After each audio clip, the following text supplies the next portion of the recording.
If you can't see a world in which you can buy a home, in which you can have children and raise a family, that's really sad.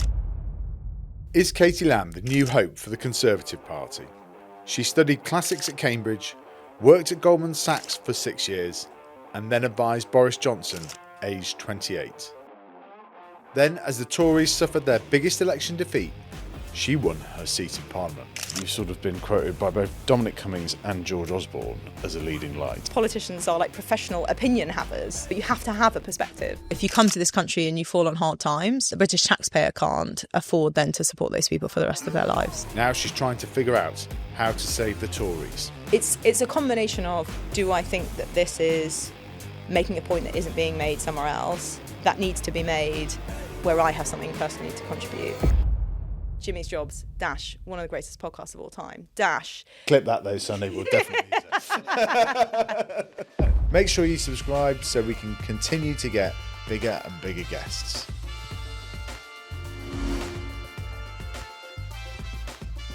Katie, welcome to Jimmy's Jobs of the Future. Thank you, it's a pleasure to be here. Now, I read the most fascinating thing when doing this research. Obviously, we've known each other for like 4 or 5 years. Yeah. But when you went to university, you read classics. Yes.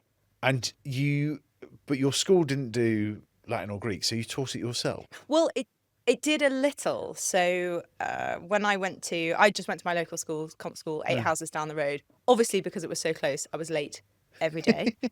But there was one teacher there who was still there from when it had been a girls' grammar. So it was converted from a grammar school to a comprehensive school in the 70s. And there was one guy who was still teaching from that time, who was called Mr. Bathurst. He was a legend at my school.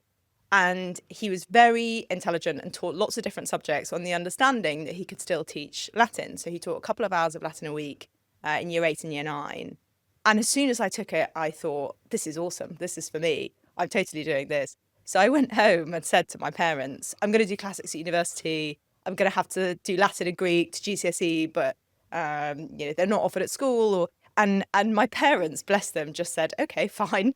And so I did. And Mr. Bathurst went to Trinity College, Cambridge, and read classics. And because of him, so did I. Oh, it's so interesting. And what was it about classics? Because so my thinking on this is that I almost did classics as well, right? So that's why I sort of haven't particularly piqued my interest, but I didn't go with it in the end. But I just think it's the most wonderful subject because it's English literature meets drama meets ancient history, basically. And so the languages especially, I felt, were the best of language, maths and music. They're sort of pattern-based. You understand English a lot better. So Latin and Greek are what's called inflexive languages, so the endings change. And in English, apart from in some areas like he and him, that's quite unusual. Yeah. So it's hard in English to teach things like moods, like the subjunctive, like if I were to X, Y, Z. Whereas in Latin and Greek, you have to learn them if you're going to put the words together and put the sentence together properly. So I found that really gratifying and exciting to learn more about English through learning other languages. And then I just was totally captivated by how broad they are. You do all of these different things, history and philosophy and linguistics and art and archaeology and architecture, and I loved it. Yeah. And how did it sort of prepare you for then going on to Goldman Sachs? Well, the first job that I did at Goldman, I worked in equity research. So there's a department there that effectively writes reports on big listed companies, saying to our clients whether they would suggest buying them, holding them if you already have them, or selling them, which is basically essays, right? Yeah. So, if you're used to writing an essay on the Iliad Book 2, now you can write an essay on ASOS or something.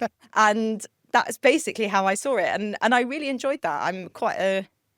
I like to research things, understand things better and get to the bottom of things. And so I found equity research really, really good fun because of that. And how did you decide when you're doing that classics degree, I want to go into sort of finance? What was the sort of thinking there? Well, I had a good friend at the time whose mum, a friend from university, whose mum was a barrister. Because I had always kind of thought when I was younger, I'd always been interested in politics, but I was really interested in I thought I might want to be a police officer, because spooks was a very big thing. I thought I might want to be a spy, or I thought I might want to be a lawyer. And so I talked to her a bit about the bar, and she said, which I thought was very good advice, at the very beginning of your career, it's great if you can go somewhere that will train you. And the bar is, everybody's self-employed, right? You have a sort of chamber set up and there's like a pupillage set up. But if you go to a big grand employer, basically somewhere like Goldman, they have a whole training program. And so they teach you things that you otherwise wouldn't learn. And I thought that was really good advice. And I basically followed it and went to Goldman. And what were the interviews with Goldman like as a graduate? Well, as a graduate, I was given my job offer straight from my internship. Yeah. The internship interviews, God, you're testing my memory now. Sorry, I mean, it was only a few years ago. Were you had to talk about why you were interested in finance, why you were interested in the firm. There was a mathematical sort of competency test. And then there were several interviews. There was like a general firm interview, and then I think it was 4 interviews within the department. Okay. And then they mostly use the internship as the funnel for full time. So they don't make you do another interview at the end of the internship, because at that point they feel like they know you. Yeah. So I got an offer off the back of that, and so which meant my last year at university was lovely because I didn't need to worry about finding a job. Okay. Yeah. And then graduated and went straight to go and do that. And how did you find it being in the city? Exciting? Oh, I loved it. I found it really exciting and really dynamic. I mean, it was very intense and quite tiring. I remember I had a couple of weeks where, so 4 times a year, if you're a listed company, you post your quarterly results, and each sector tend to do these sort of roughly together. So you'll have a like results season for any particular sector, which is exhausting. And I remember I came home on a Friday evening, and I thought, you know what, I'm just not going to set an alarm tomorrow. I'll just wake up when I wake up. And I woke up and it was dark, and I was like, oh God, I'd woken up early anyway when I wanted to lie in. I thought it was 6 a.m, and it was, of course, 6 p.m. So it was really, it definitely took quite a lot of energy, and I didn't sleep very much for those first few years of my 20s. But it was really dynamic and interesting, and I learned a lot, which I find in lots of ways the most gratifying thing in any role. What sectors were you covering?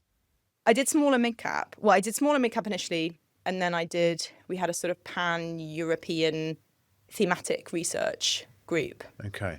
Which was great. Small and mid-cap especially is really good fun because it's businesses that are actually quite big, but often quite specialised. So, it'll be £1 billion business, and all it will make is like skins for sausages, for example, which sounds really niche, but like every sausage needs a skin, right? So, and then these new business lines come up, like vegetarian sausages become more popular, and so they've got a whole line of cellulose sausage skins or whatever it might be. And I find all of that really fascinating. Like that kind of entrepreneurialism is what powers the economy. So it was really good fun. Yeah, no, it's I know we have a kindred spirit in that, in terms of enjoying reading about those kind of like niche businesses and so on. Because then you become a spat, right? Yes, so I did a couple of other jobs in Goldman. I didn't stay in equity research all the time. I went to go and work for the head of research in Europe, who then took on a global role. I did a sort of chief of staff role for him. I ran a couple of project teams. So I bounced around doing a few different things. But yes, then I became a special advisor. How do you think, just quickly, like sort of going off piece, but how do you think that AI would change that research role that you did, right?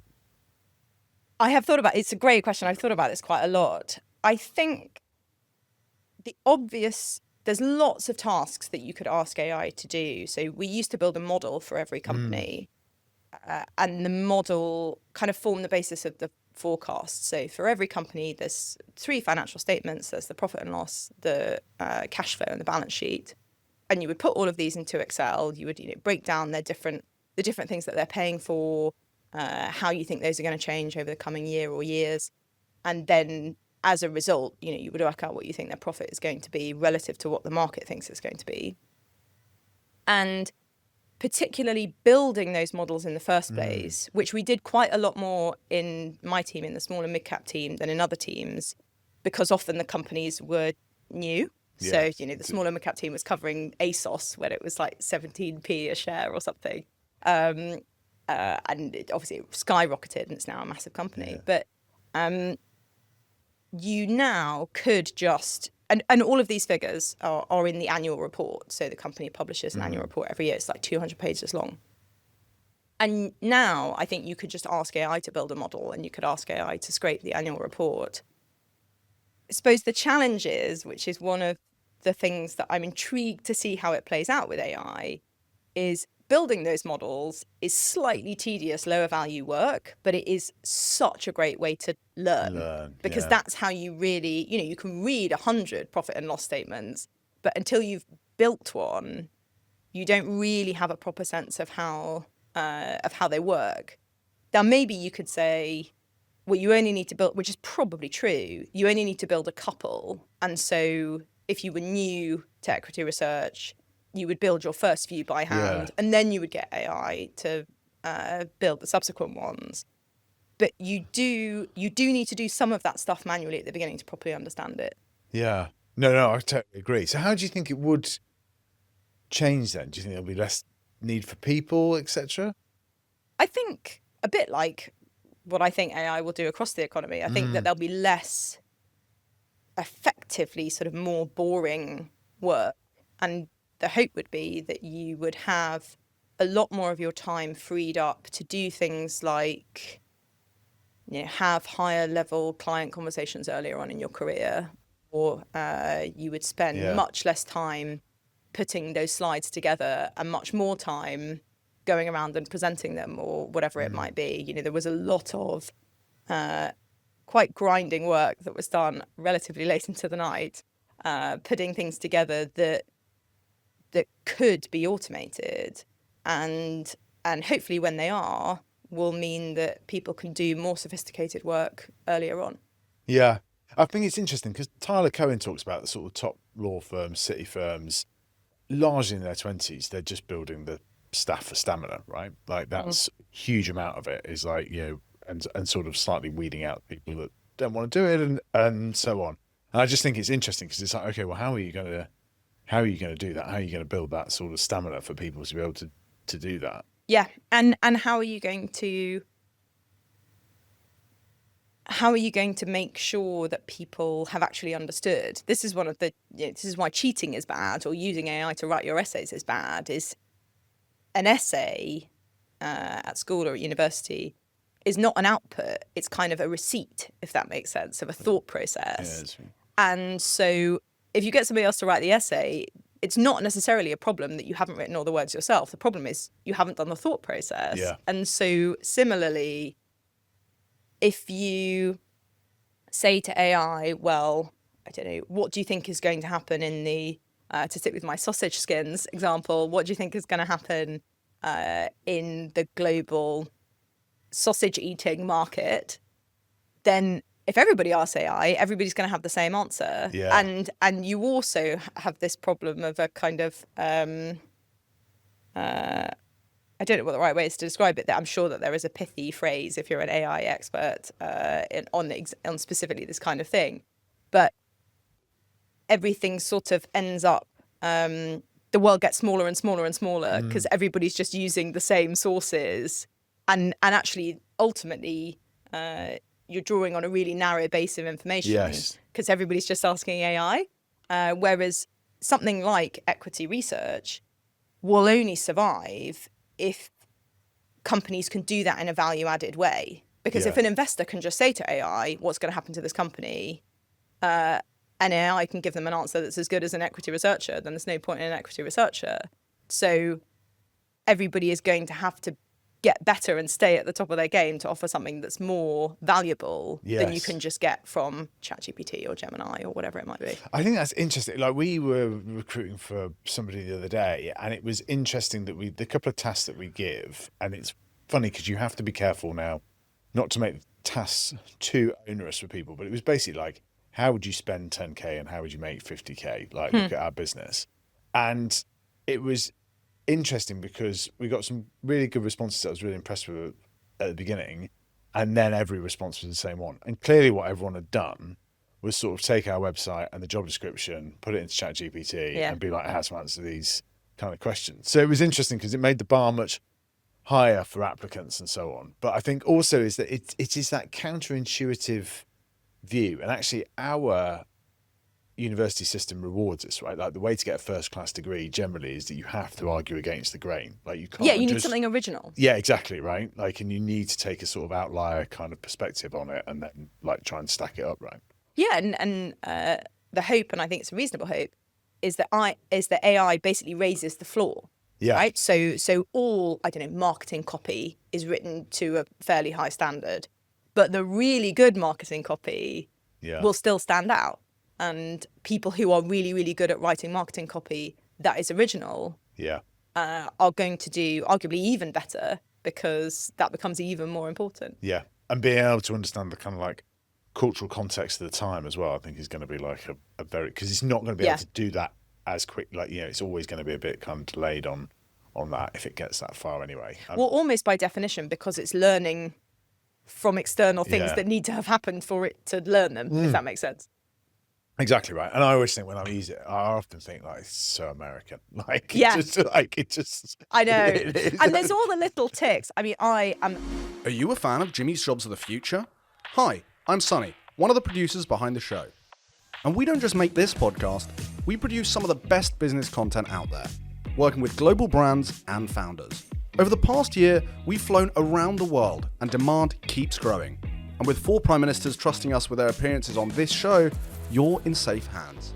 So, if you're already in the market for a podcast or standout business content, why not start with us? Drop me a line at sunny@boxlight.io, try our podcast calculator, or book a meeting at boxlight.io. That's boxlight.io. Now, back to Jimmy. Exactly right. And I always think when I use it, I often think like, it's so American. Like, Yeah. it just. I know. And there's all the little ticks. I mean, I'm so frustrated by this. Obviously, of all of the challenges of AI, this does not rank in the top list. But I have always been really picky about using a proper M dash rather than a hyphen in a sentence. And now I can't use them at all because somebody in my team said, you can't use these. It's a ChatGPT tell. And I said, I didn't write this in ChatGPT. And they said, it doesn't matter. You cannot use this. It looks like AI. And I'm genuinely annoyed about this. But what can you do? Well, I think it'll change, but that'll change again, right? Yeah. Because I saw someone with tweet. Justice for the M dash. It'll come back. So where do you like using M dashes then? Wherever you're like embedding a clause into a sentence. Yeah. So if you were to say, for example, Jimmy's Jobs dash, one of the greatest podcasts of all time, dash is somewhere that I always enjoy dropping into, then those would be longer dashes. But no more. That's great. Yeah. Clip that though, Sunday. We'll definitely use it. So then you become so then you kind of go into sort of spad life, etc. That's kind of where we meet it. Tell me, because my mind gets a bit fuzzy around all then anyway. Like when did you go in? Why did you go in? What was your kind of route in? Right. I'd done a lot of politics at university. So because I went to just my local school, which was very nice, but just a local comprehensive school. When I went to Cambridge, I was just overawed by how much there was to do and get involved with. And one of the things that I got really involved with, quite a few, I got very involved with the theatre, but one of the things I got really involved with was politics. And so I had joined the Conservative Party when I was a student, which was a really exciting time to be a Conservative because David Cameron was our first Conservative Prime Minister for a long time. And basically, in my memory, the first Conservative Prime Minister that we'd had. And so I'd always been a member of the party and I always used to go to conference. It was really difficult, particularly when I was at GS, to do a huge amount politically just because I didn't have a lot of time. Yeah. But I would always go to conference because it was a good chance just to check in with everybody. And through a sort of friend of a friend of a friend, was introduced to Andrew Griffith, who's now the MP for Arundel and the South Downs. He was running the business team in No.10, which of course you know a lot about. And I met him for coffee and he basically said, well, when can you start? And it feels like ancient history now because everything before COVID feels like a kind of lifetime Yes. ago. But it was autumn 2019, and it was obvious because of where the EU deal renegotiation was, that something would have to give, that there would have to be an election called, and that could go well from our perspective, or it might go badly. And so I thought, well, this is either going to be, the weirdest 12 weeks of my life, and that'll be a great experience that I never talk about again, or this could be really interesting. And so I thought, well, I'll give it a go. I'll come into number 10. And that first stretch was fascinating and quite high octane, because it was like, the Prime Minister would talk to Angela Merkel and everything was off, and then he talked to Leo Varadkar and everything was on again, and it was all over the place, and there'd be loads of votes in Parliament, and they always looked like they were going to get close, and then they didn't get close enough, and in due course, as of course we know, and a general election was called. Yeah. And so I went and worked on that campaign, which was also fascinating. And then on whatever it would have been, Friday the 13th of December 2019, we were kind of back in number 10. Yeah. Andrew, who had been my boss, got elected in that election, so he went off to be an MP. I took over the team from him, and it looked like we were sort of there to do one kind of project, and then of course the pandemic hit. Yeah. Yeah, of course. And what was it like doing that role during the pandemic, right? Because businesses were like everyone, but it was just... Yeah, it was... I've got mixed feelings about it, because I do genuinely think it was a privilege to be of service at a time that was so difficult for the country. But it was also grim. The days were incredibly long, particularly the darkest point, the sort of the lowest point of it. Well, there were two, actually. One was when the Prime Minister was very, very ill. And that was really, that was a very, very tough 48 hours.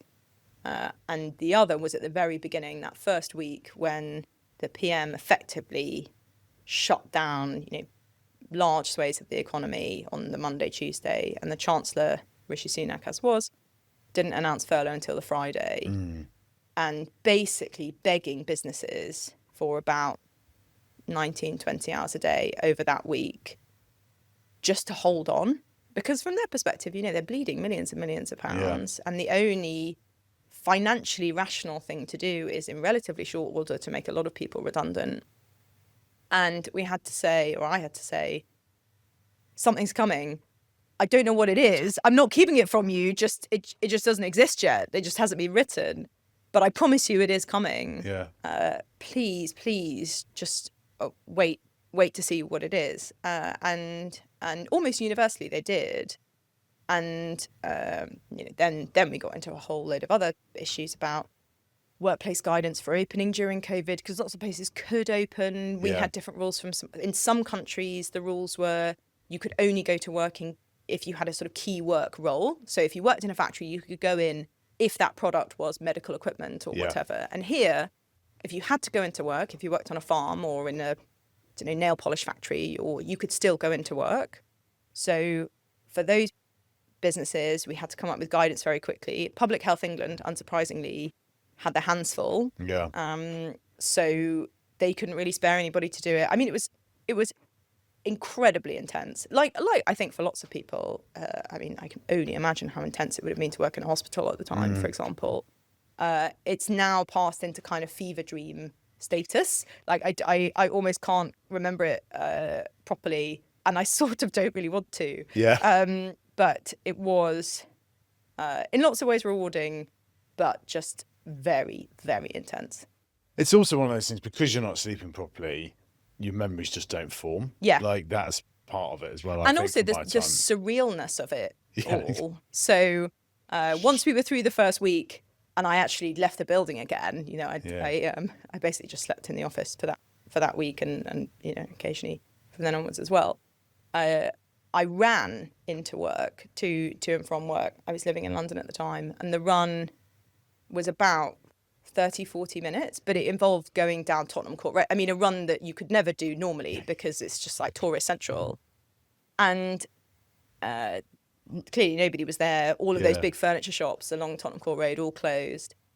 And so because it was all so surreal and so strange, and because you lost all of the normal markers that you have of the daily rhythm of life, you know, you weren't going to birthday parties or weddings, or, you know, it became this almost like infinite day for about 6 months. Yeah, that's quite a good way of putting it. I think a lot of people will sort of remember it. I'll tell you who I think did do amazing during that period were the supermarkets, right? I don't think they've sort of actually been given the credit that they almost deserve, right? A lot of focus on the NHS, of course, understandably, and so on. But the supermarkets, I just think, like, boy, did they have to change their entire business models around. And they, you know, they do employ, you know, Sainsbury's case, literally 200,000 people.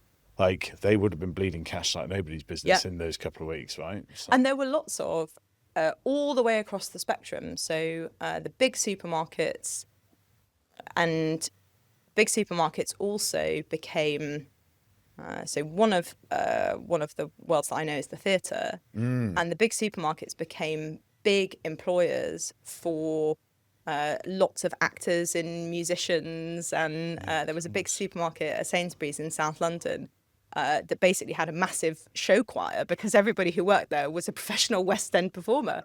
But also at the village level, lots of little, you know, grocery shops and corner shops started doing deliveries. You know, so many people went above and beyond their kind of base commercial requirement, which is really uplifting. I mean, it was obviously very tiring for them, very tiring for everybody, but it's really sweet to see. There was definitely, and there was a sort of like national mission obviously happening in lots of countries as well. But it does feel like sort of 5-6 years on that we've lost a little bit of that, like in terms of the sort of togetherness of it and so on, right? And people pretty annoyed with politicians, etc. Like there's a lot of that kind of like kickback on it, right? I was thinking the other day, I don't know, it's so difficult because the pandemic was so rubbish, and it doesn't have, unlike a war, there's not a kind of victory. So it's, you know, the aim of a pandemic, not to put too fine a point on it, is basically to survive it, and which is a sort of net neutral, right? Like the best case scenario is that you end up roughly where you were before. It's not like a war that you can win. It's just something that ends. And so whilst there were victories, like creating the vaccine at all and then rolling it out very quickly, which we did really well, it's hard now to think, you know, I think a lot of the basically price that we're paying, some economic and some not, things like, you know, school attendance rates, which are struggling still to recover, the number of people in out of work benefits, which you know, rocketed during the pandemic and has never got back to where it was before. I think because it doesn't feel like, oh well, at least we paid all of that money and spent all of that time to like win this war. It was just to sort of keep going. Yeah. It's hard to feel good about having to pay back all of that money that we spent on things like furlough. Yeah. And so that does leave us in a sort of slightly tricky place emotionally, I think. Yeah, I think one of the big things as well on the political side is there's been this kind of cultural shift as well, a bit of like government now must have the answers. And it's kind of this sort of like much big, you know, because basically we've ended up with a much bigger state at the end of it. And it's like partly because it was so terrible for people, like you were saying, you almost don't want to go back and relive it. But it's like we sort of have to remember that we did put the economy on hold for basically 18 months. That cost quite a lot of money to do that. And I just don't feel we're sort of having really a very honest conversation about like, you know, what government does, because it just seems to be stretching into all areas, right? And that's not a party political point as such, right? Like I know we've got a Labour government and so on, but it is just, that is something that just seems to be happening now, is that there is this sort of default of, well, the government must be able to step in. Yeah, and there's a very common thing where government intervention is essentially a kind of ratchet system. It only ever really goes up, and it's very difficult for it to come down again.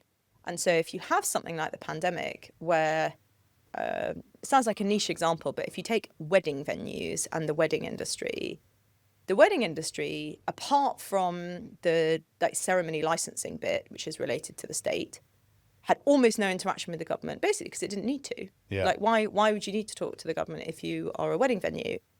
But if nobody's allowed to get married because the government has banned weddings during a pandemic, then suddenly you do need to talk to the government. And so what that means is, in all sorts of industries, that's just one example, a whole infrastructure was set up to lobby the government on behalf of industries that before had never even really thought about it.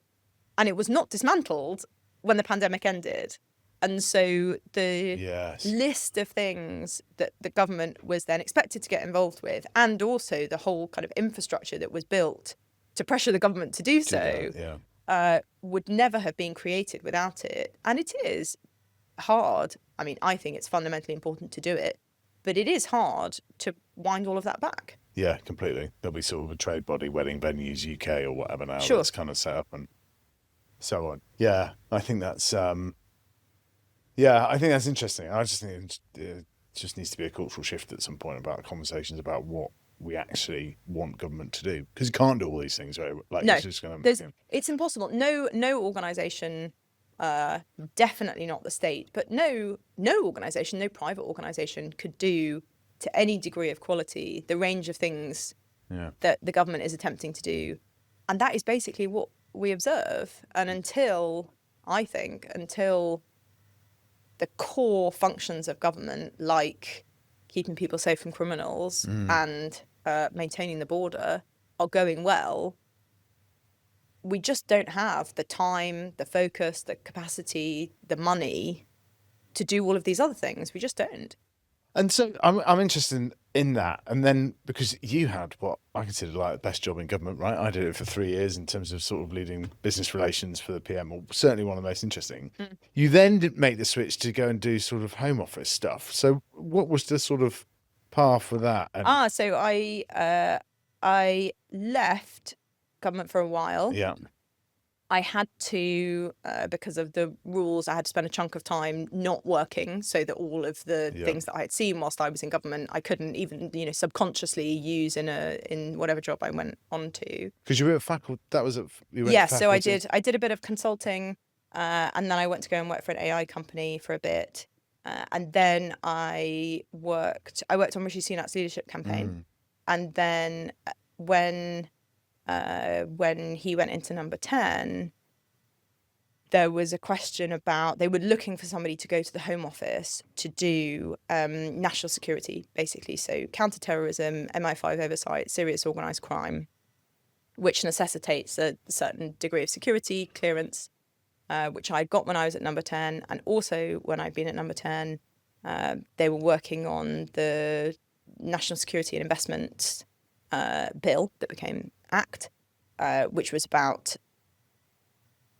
the degree to which we allow foreign companies and foreign governments to purchase British businesses and infrastructure. And so I had a bit of a background in some of that. And so, yes, I went to the Home Office to do national security, which was, again, in a different way, sometimes terrifying and fascinating and very worthwhile. That must have been interesting, particularly on the companies bit and deciding what to do. Yeah. Because that is definitely, in the sort of like post-globalisation era that we're now in, has become a bigger and bigger thing, right? Partly post-pandemic as well, right? Yeah. It's like, and I think we were a bit naive about it. I think that there was a period of time where, broadly, the West essentially thought the closer you trade with somebody, the closer your economic relationship becomes, basically the more they will become like you. And in some cases that worked out, and in some cases that has proven not to be true. And so we do have to be careful, especially in a sort of Internet of Things connected world, where I think it was the Swedish were saying recently, that's definitely one of the Scandinavian countries, I think the Swedish, that their Chinese-built electric buses have kill switches in China. yeah. So, their whole electric bus-based public transport system is vulnerable to Beijing essentially just allowing them to continue to operate it. Yeah. And whilst there are lots of countries around the world who might not share all of our views on everything, they're still great trading partners, but we have to still be realistic about our own interests and where those interests don't align. Yeah. Can you give examples of what you sort of worked on there that sort of particularly demonstrate that? Well, when I was working on the investments bill, there was also there was sort of two parallel tracks. Basically, there was companies that were kind of critical infrastructure, essentially, and deciding what that would be. And of course, in a technology and AI world, that definition changes. So I think there was a sense that it would have been better never to allow Google to buy DeepMind, for example, so that the UK could have its own AI champion.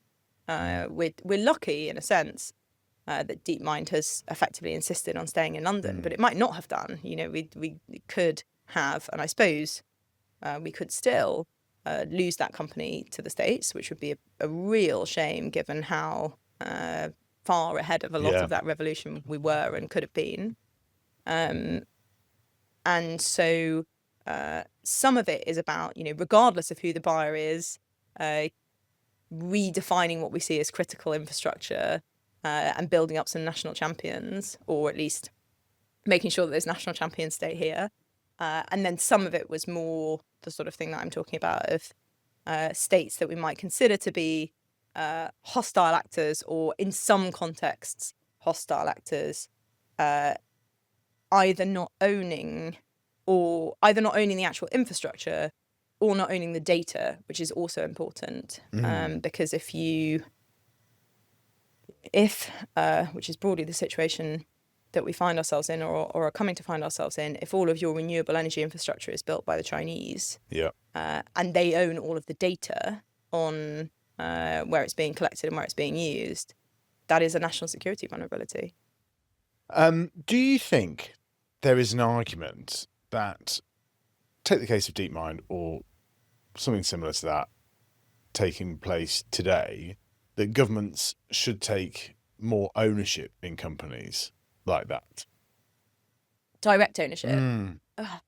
It's so difficult because it is, you know, broadly my instinct is no, because I don't think that government ownership improves companies, and there's pretty good evidence that it does the opposite.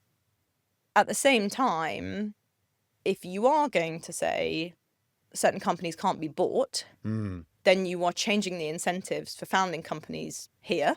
And so you have to make sure that the conclusion isn't, okay, well, you know, if I can't build and sell a company in Britain, I'll build and sell it in France, or I'll build and sell it in Germany, or I'll just go straight to the States and sort of cut out the middleman. So there's no one clean answer. It's quite a delicate one.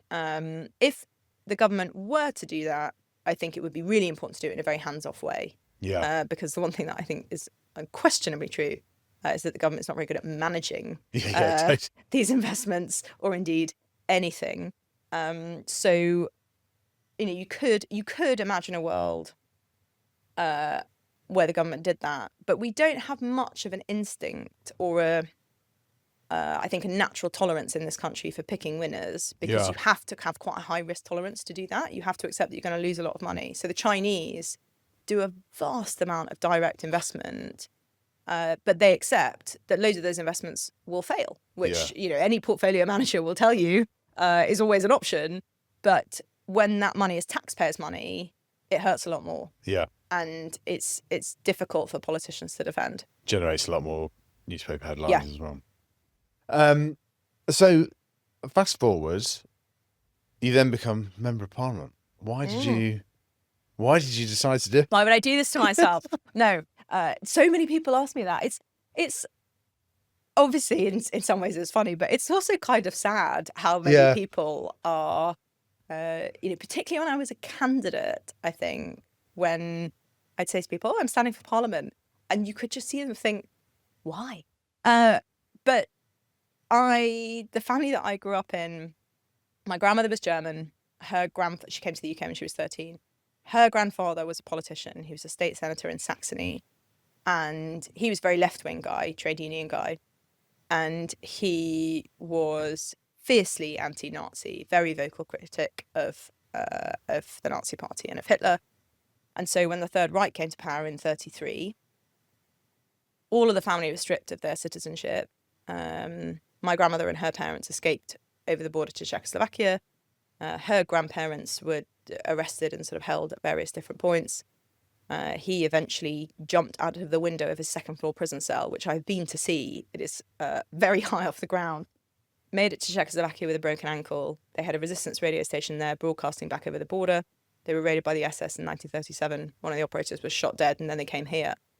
And then my grandfather's family on the same side, so these are my father's parents, they were all, so my grandfather was Jewish, and his Dutch Jewish family were all from Amsterdam, and barring a very small number, they were all murdered in Sobibor and in Auschwitz.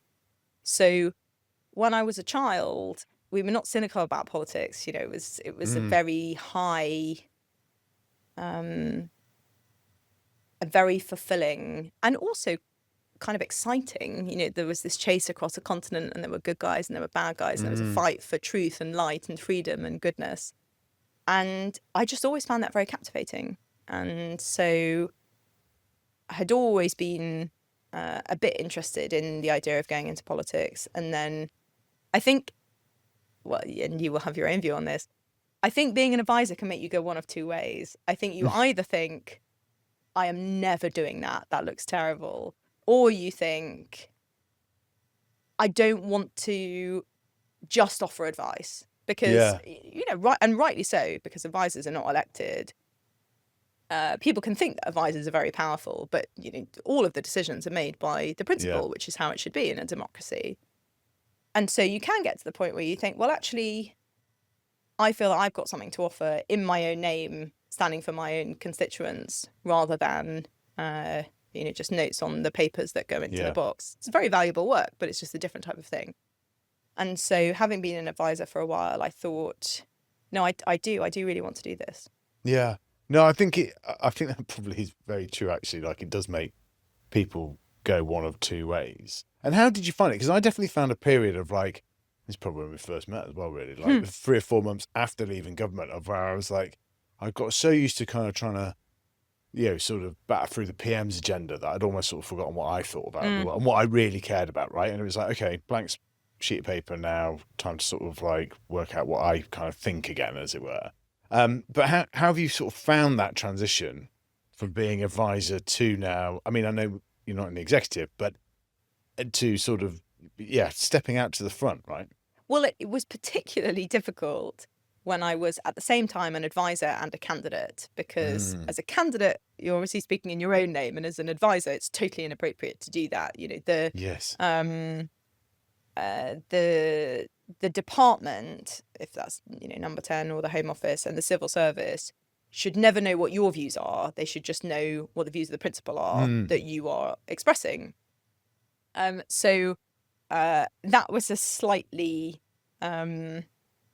strange period of time where I would just have to kind of shut off and open different parts of my brain. I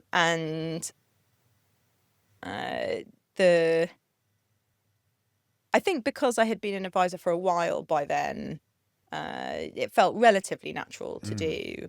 But, you know, particularly when I was standing to be selected, the whole purpose of that is to explain what you think, right? Because you're basically saying to these people, please trust my judgment to stand in your stead and make decisions on your behalf. And it is obviously impossible to run through every single scenario that you might ever face. So you have to just tell them what you think about things in general, and then they can decide whether that is the sort of person that they would want to represent them. And so you have to just get into that mindset of telling people what you really think. But I actually think that's difficult for almost everyone, because it's quite unusual in lots of professions, not all, but in most professional contexts, what you tend to want to offer is a kind of, a balance, like all of these are all the arguments and this is my conclusion. Yeah. Rather than, well, I think this.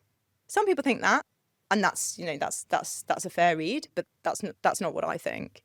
And so, because I find that with people that I talk to who want to become candidates is for all good reasons, their natural instinct, if you say to them, well, what do you think about I don't know, net zero, they'll give a really balanced argument. And then at the end, they might say, overall, I favour this side or that side. And in some respect, politicians are like professional opinion havers. So you can't really do that. You have to lead with what you think. Of course, you can and you should know what the other views are on the debate, and you can acknowledge those, and you might talk about where you have some commonalities and where you disagree, but you have to have a perspective.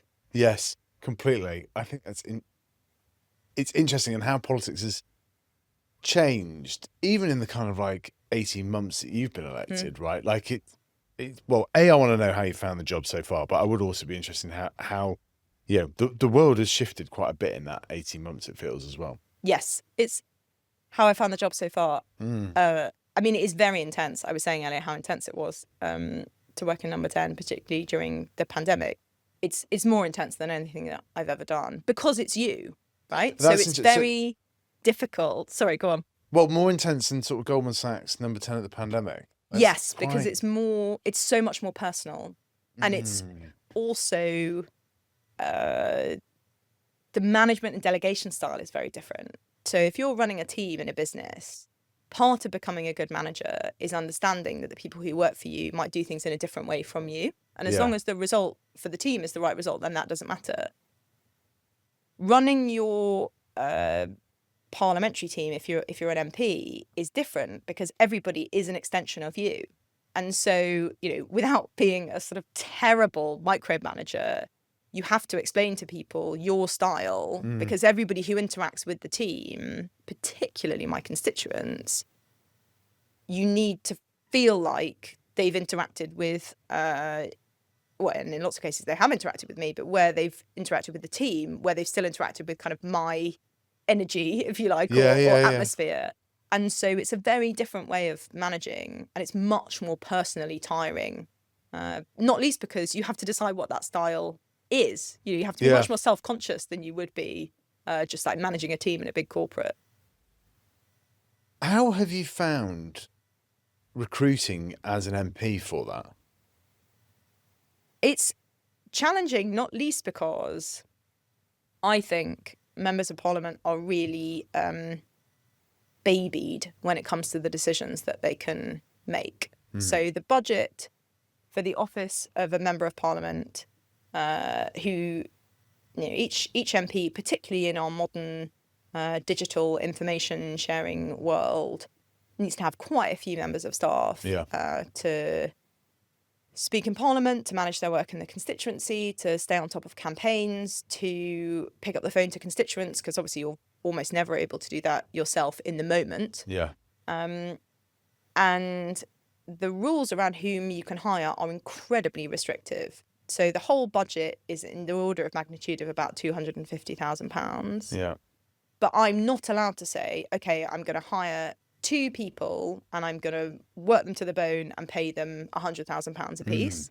I have to hire within very strict pay bands and very specific job descriptions.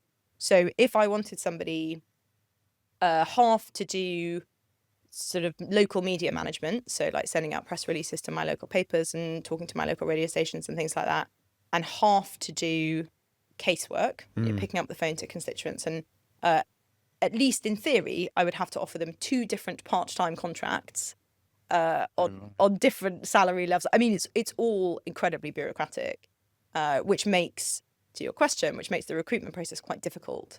Because you're not really in charge of your own incentives.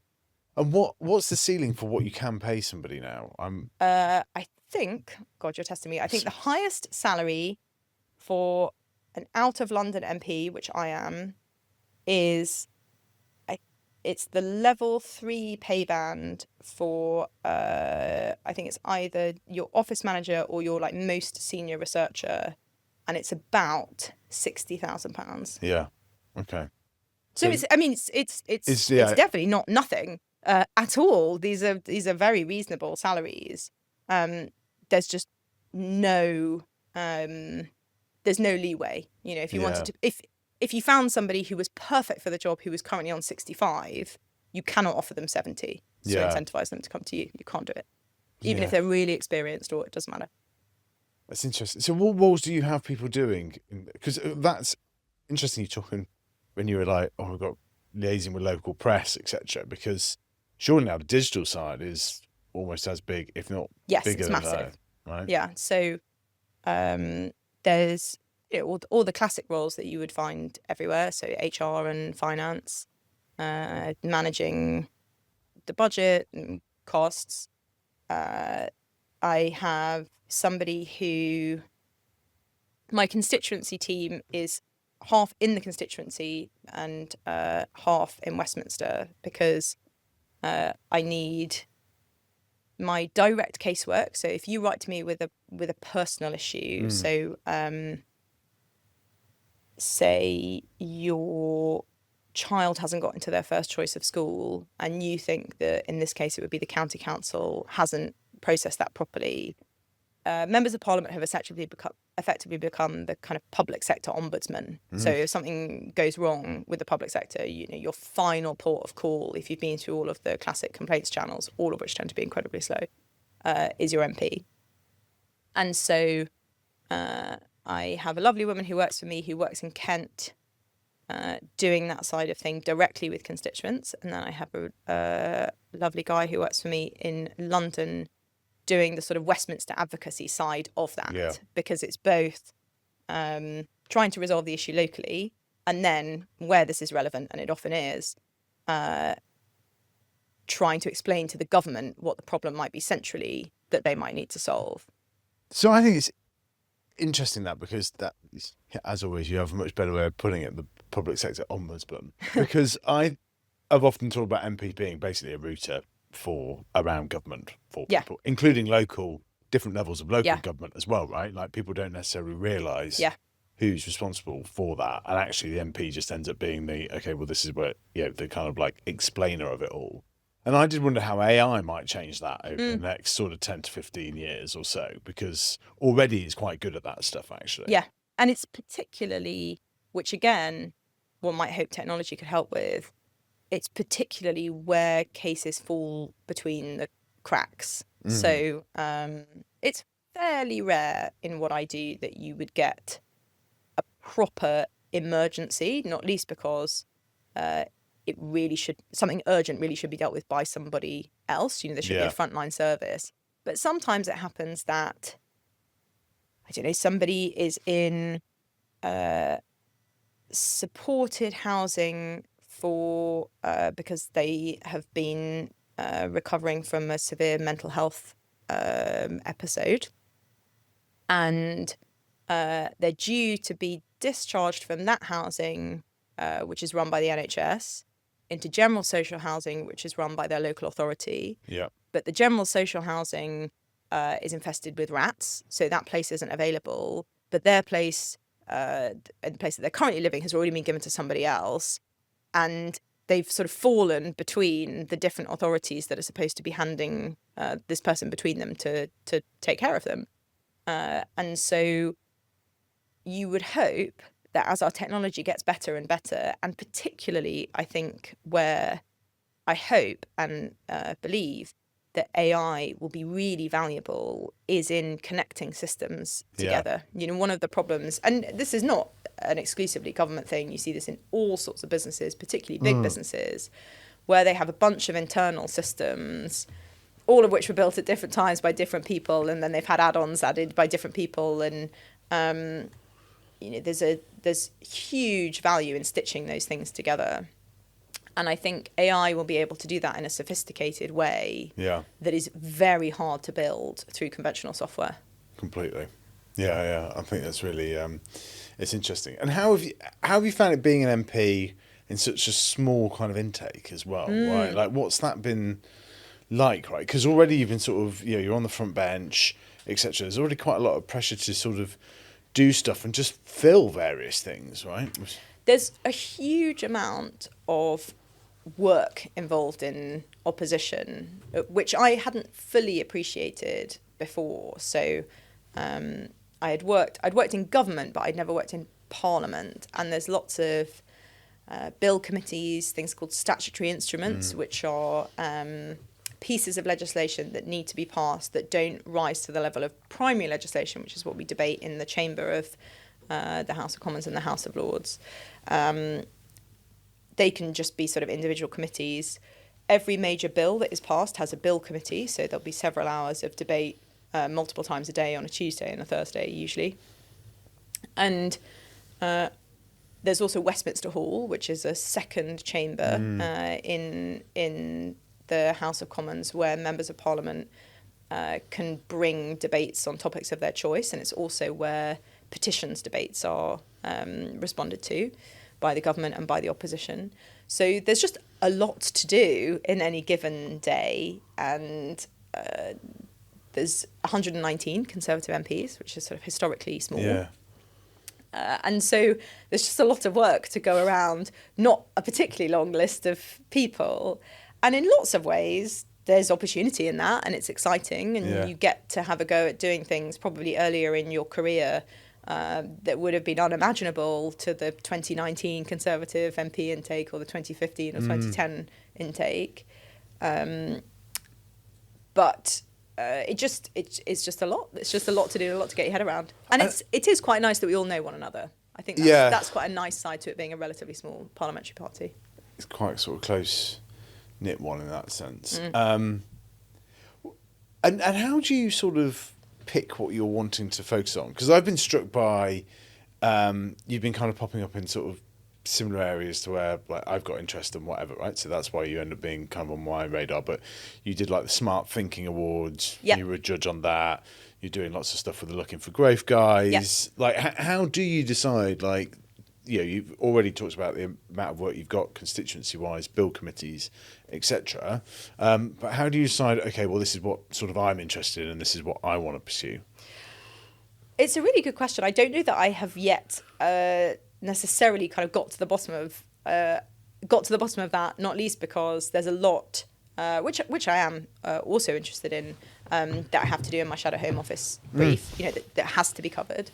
And as I say, I'm very happy to cover.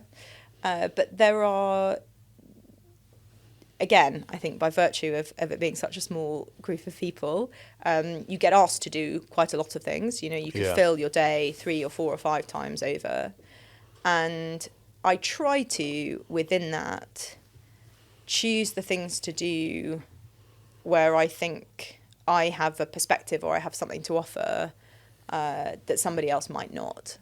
And because there are lots of incredibly worthwhile causes and campaigns and areas that people are interested in. I mean, the challenge of what I do is not finding something worthwhile. It's choosing between lots of really worthwhile things. And I read an article once about time management that said it's really easy when it comes to time management to think that it's just about saying no to things that you don't want to do. Yeah. It's actually about saying no to things that you do want to do and deciding what those things are. I think there's I want to say it's a Warren Buffett anecdote, although that feels like a bit of a cliche, but he got somebody that he was mentoring to write down, I think it was the 5 things that he was really, really interested in, and then the next 15 things that he was also interested in. And he said the danger comes from those 15 things, because those are the things that are going to catch your eye and you're going to want to get involved with. But if you're ever going to do these 5, you've got to say no to these 15. And it's really hard. You know, there are lots of areas that I would like to get more involved with that I haven't been able to. But I try to, when things cross my desk, like Looking for Growth, who I think are a really, really great group and are making... It's a combination of, do I think that this is making a point that isn't being made somewhere else, that needs to be made where I have something personally to contribute. And I just do my best to apply that test, but it's not perfect. That's quite a good way of doing it though, right? Because it is, you know, to take the example of Wedding Venues UK or whatever, right? Sure. Like, they'll come say, we'd love you to be our champion and whatever. And, your instinct is, these people are quite entrepreneurial, sort of doing it and so on. But like you say, like, what's the sort of need for it and so on? And I think it is difficult. What are those sort of 5 things then? Well, I have a very agricultural, rural constituency. And I think, which I say is a politically neutral point, it's just an observation. We have a very urban government, a very urban cabinet. And I think that the countryside needs a champion and it needs a voice. Yep. And so I try to do that. And that's in all sorts of areas. It's, farming is one and is an obvious one. But it's also things like the rural economy is much more flexible and part-time.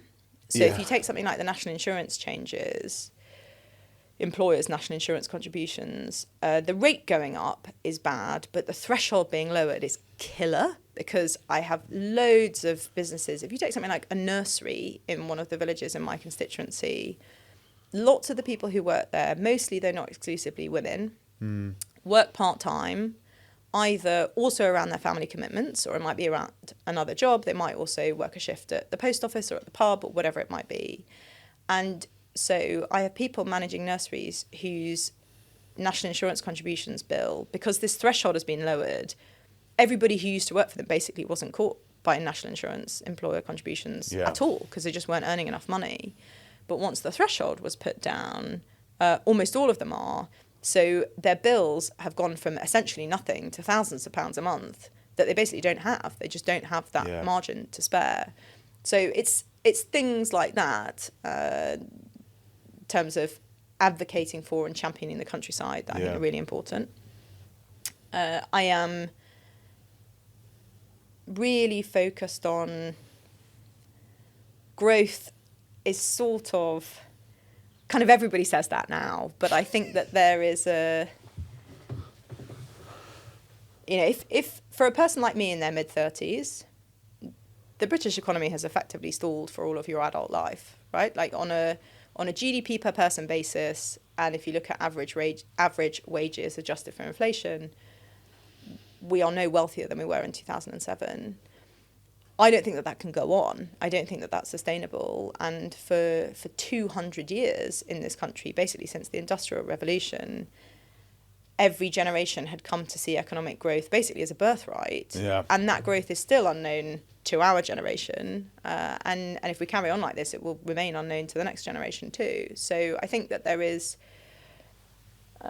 I was reading something recently that put it very well, that the world in some ways is split into people who got their lives and finances, and particularly house purchases, in order by 2007, 2008, and those of us who came later and weren't able to do that. And I think that our generation needs to be heard on these things. There has to be, and for me, that is an obviously conservative offering about aspiration and hope and the idea that the future is better than the present. And then there are obviously all my Home Office brief and several other things. I mean, because we should get you back at some point and do the whole thing on growth, because it's just such a sort of prominent thing. But how much of it do you think is to do with sort of quantitative easing that took place on the back of the financial crash and the pandemic, right? Because I feel that has inflated asset prices to such a degree now that the generation coming through just do not sort of aspire to that, because it's just so far out of reach. It's definitely a factor, and it exacerbates that split, right? Yes. In terms of the people who have assets and people who don't, and of course there are lots of nuances and subtleties within this. You can be asset rich and not have a lot of cash flow, and there are. I'm not for a moment suggesting that if you are in the generation above us, then definitely your life will be happy and rosy and everything will be fine. But there's no question that the programme of quantitative easing, which, because of how the Bank of England is structured, has no democratic mandate, really. I mean, nobody ever voted for quantitative easing. And certainly nobody ever voted for it to go on that long. And it produced that, combined with such low interest rates, I mean, basically free Yeah. money for such a long period of time, produced quite perverse results. You know, for a period, this is over now, or finishing as people's mortgages come to an end, people's mortgage rates come to an end. But for a period of time, it was so much cheaper to pay a mortgage than to rent. Yeah. And people felt instinctively, and obviously this has a generational element, that was really unfair. And you can see why. You know, if you could put together a deposit, you could basically cut your housing expenditure in half. Yeah. That's not true now because of where interest rates are now, but quantitative easing produced a lot of, like lots of things. You can see why they did it maybe to begin with or for Completely. a while, but a lot of its results have damaged the economy. Yeah. Yeah. And have damaged our sense of aspiration.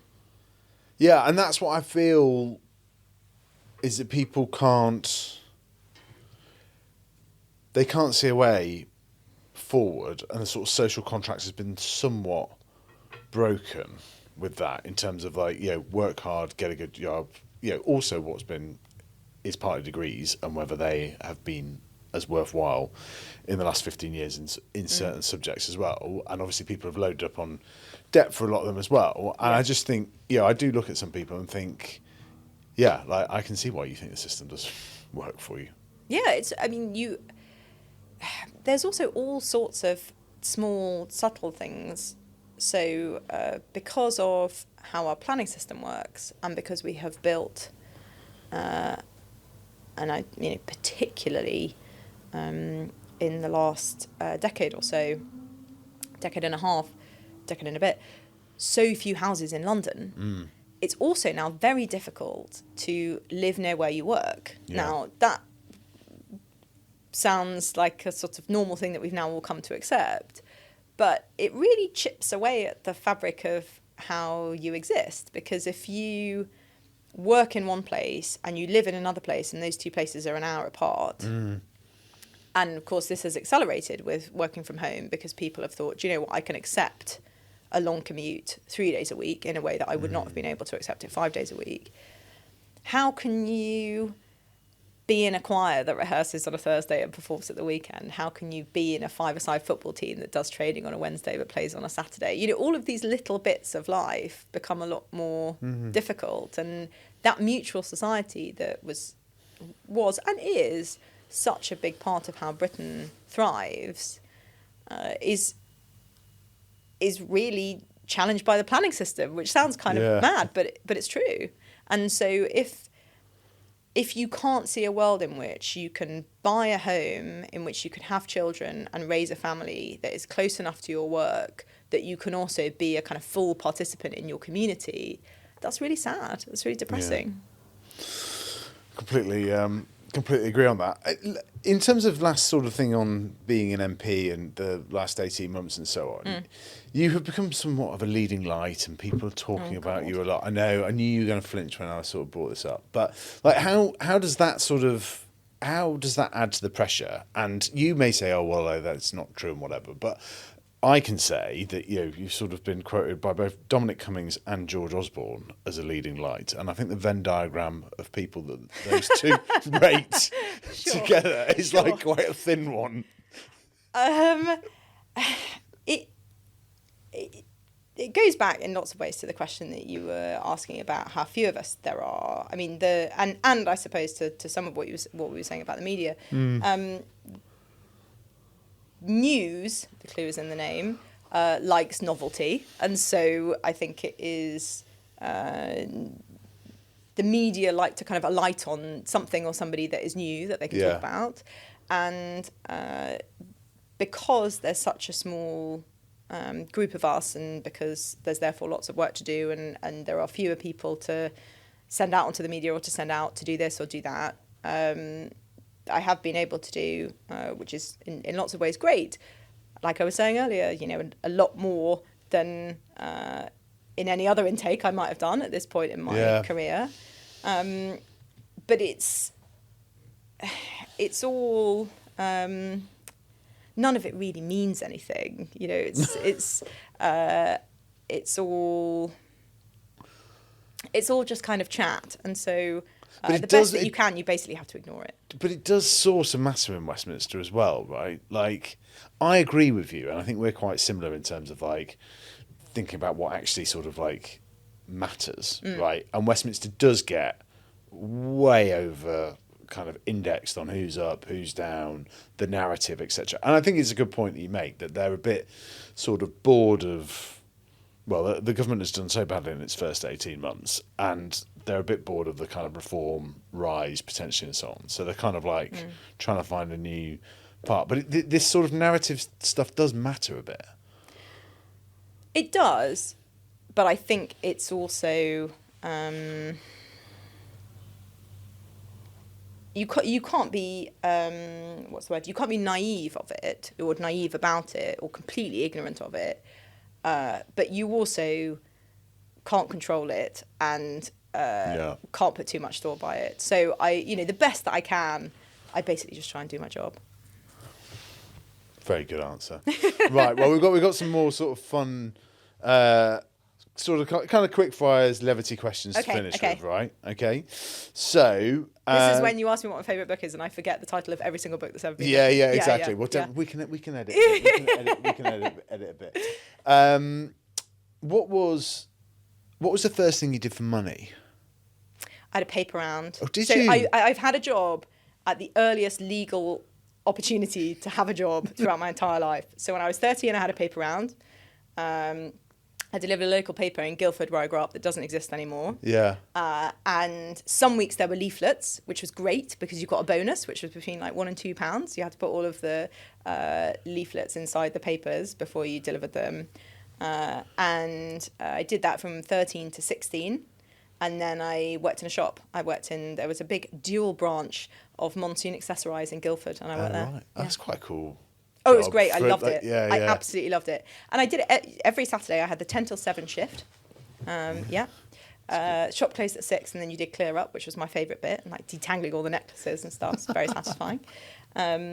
So yes, the very first thing that I did for money was I had a paper round.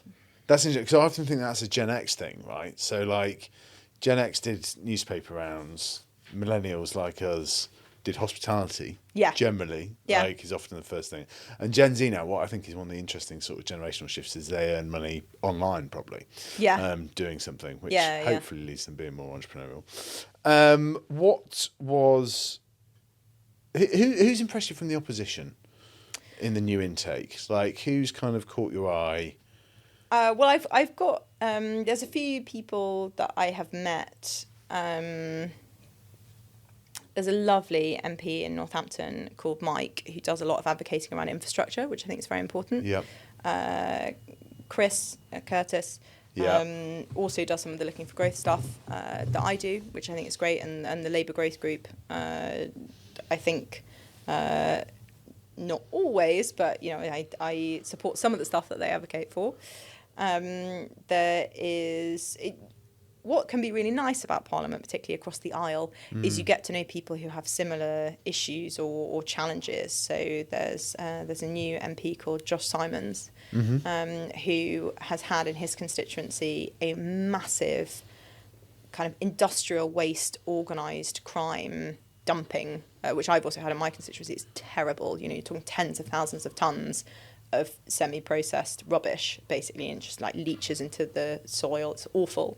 So he and I have been working on that together. Who's doing that? What is that? It is serious organised crime being paid, in theory, to take your rubbish away. So they might run like a dodgy skip company or something. And then rather than take that money to pay for it to be disposed of in the way that all of the rest of us would have to, they, in my constituency, it's a semi-ancient bluebell wood near a gorgeous village called Bethersden. They have felled a load of trees and just dumped 30,000 tonnes of waste. In some places, it's like 4 metres high. And it's all semi-processed, so it's not like you can like pick up a plastic bottle. It's all like tiny cut up bits of plastic. Oh, right. It's a nightmare. Gosh. Yeah. Terrible. Yeah. Okay. That's interesting. Didn't know that was going on. What What was your first car? I learned to drive on my dad bought under the scrappage scheme the only new car that he's ever bought and ever will buy, which was a Hyundai i30. I don't know a lot about cars. So my mum wanted an automatic, and they bought a manual car explicitly for me to learn to drive, because at the time they were buying it, I was 17. And then I didn't bother to learn to drive until I was 25. So sorry to my mum. But that was the first car. That was the first car. What car do you have now? I drive a Mini, a little Mini Cooper. Not the electric one. No, it's a bit older than that. Yeah, it's an internal combustion Mini. Favourite biscuit? The one that trips all politicians up? I actually love making biscuits. I've got a big thing about biscuits. I ice biscuits. Do you? Yeah, I do. I'll show you some pictures when we're done. Yeah. I love a bourbon, but I also just love a nice biscuit and a sort of rich tea. I'm quite a biscuit purist, I think. Yeah. Okay, the traditional sort of. Yeah. If it doesn't come in a multi-pack from M&S, then I'm not interested. We also haven't actually talked about, which I did mean to do, but you're sort of sidelining theatre production as well. Yes. How did that? We can do that another time. Yeah. But... Like I'm fascinated, but you clearly got a creative outlet. Yeah. Which cabinet minister would you most like to cook you dinner? Ooh. Just trying to think which of them might be a good cook. Exactly. Who do you think? I feel like Wes Streeting might have some skills in the kitchen. Yeah? Yeah. Yeah, he could do sort of curry or something. I don't know why I particularly think he'd do a curry. I feel like he'd do like a nice, like a sea bass fillet or something with like a nice like gingery sauce. That's what I'm picturing. It's amazing how specific the mind gets, isn't it? Yeah. Which shadow cabinet minister would get furthest on Bake Off, do you think? Andrew Griffith is very driven and very detail orientated. I think that he'd be very, and he's you know, you could imagine him being very calm under pressure. I think he'd be very good. Classic CFO. Yeah, absolutely. Yeah. The bakes would be executed to technical perfection. 2 gram. Yeah, he'd do very well in that middle challenge where you have to do like the technical thing that none of them have heard of before. Yeah, I think. Yeah, it's do. I think that's a good one. Which member of the cabinet would get furthest on The Apprentice? God, I mean, maybe none of them. I mean, I'm not super party tribal. I'm obviously not a member of the Labour Party, but I do want the government to succeed because I live here. But I don't think that entrepreneurialism is their strong point. No. Well, I asked Keir Starmer that when he did the show, and he was like, "Oh, well, the business secretary, Jonathan Reynolds," and I was like, "Okay, fine." Then 6 weeks later, we made him chief whip. So. Yeah. He's really good at that. That's really his thing. Yeah. Fantastic. What would you like if we sat here in 20 years' time? What would you sort of like to have done? What would you like to have been known for in your parliamentary career? My hope for the country in general in 20 years' time is that it feels like a place where the future is going to be better than the present and the past. And I'm not sure that that's where we are now. And I think for a country, for a group of people, for a society to succeed, that's what you have to believe in. It's a very interesting answer, and we will definitely get you back to talk about that. I look forward to it. In the intervening 20 years. Thank you very much. It's been brilliant. I've loved having you on. I knew it'd be good. Oh, my pleasure. It's been great. Thank you so much.